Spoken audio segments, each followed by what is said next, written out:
Kwenye mradi huu tuwapongeze nyote kama wizara, kama timu, pamoja na makandarasi na wote ambao wanahusika. Kama ambavyo wametangulia kusema wenzangu, kusema kweli mradi unavutia sana, unafurahisha.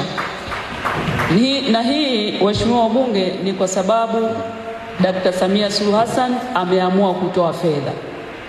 Naamini bila rais kutoa fedha, hata kama mkandarasi angekuwa mzuri namna gani, asingeweza kufanya kazi. Kwa hiyo tunamshukuru na tunampongeza sana Dr. Samia Suluhu Hassan kwa kazi nzuri kubwa ambayo anaifanya kwenye nchi yetu, hususan katika eneo hili la habari, utamaduni na michezo, na zaidi katika ujenzi wa viwanja vya michezo. Tunampongeza sana. Lakini tunawapongeza wakandarasi. Tunawapongeza kwa sababu mara nyingine tumeona hata mtu amelipwa lakini bado anadaiwa kazi. Tutafurahi sana kama tukiona bado ujenzi unaenda na spidi ile ile mpaka mradi utakapokamilika. Nimezungumzia pongeza Mheshimiwa Rais juu ya cash flow. Lakini Mheshimiwa Naibu Waziri, lazima tuangalie, na hasa kupitia mshauri mwelekezi tuliompa kazi, viwango vya mradi ujenzi lazima uzingatie viwango vinavyokubalika kimataifa. Thamani ya fedha yetu tunayowekeza hapa tunatamani kuiona.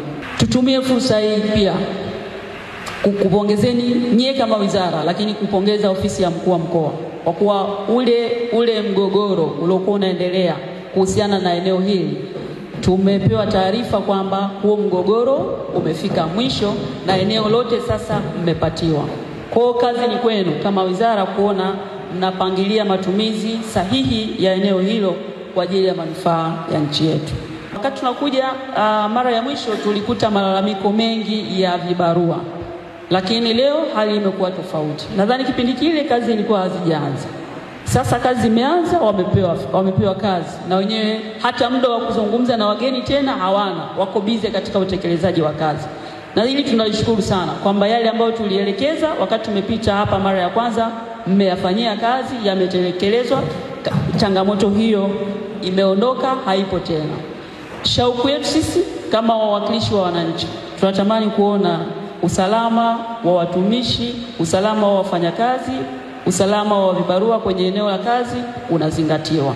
Tunatamani kuona usalama, mavazi ya kujikinga, mavazi ya kiusalama yanakuwepo ya kutosha.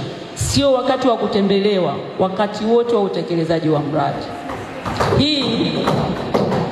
Hii inatutengenezea utu kama Watanzania, lakini inaleta sifa nzuri kwa nchi yetu, hasa katika miradi mikubwa kama hii ambayo inafuatiliwa kimataifa.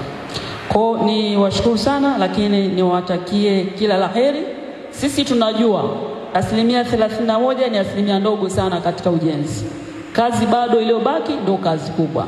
Tunachelea kumaliza maneno hapa kusema kwamba mradi huu 100% utakwenda vizuri, kwa sababu bado tupo kwenye hatua za mwanzo. Lakini tunachokiomba zaidi kwenu ni spidi ambayo tumeiona hapa ya utekelezaji iendelee, ili tuweze kuona mradi huu umetekelezwa na umekamilika kwa wakati na tija ambayo imekusudiwa imeweza kupatikana.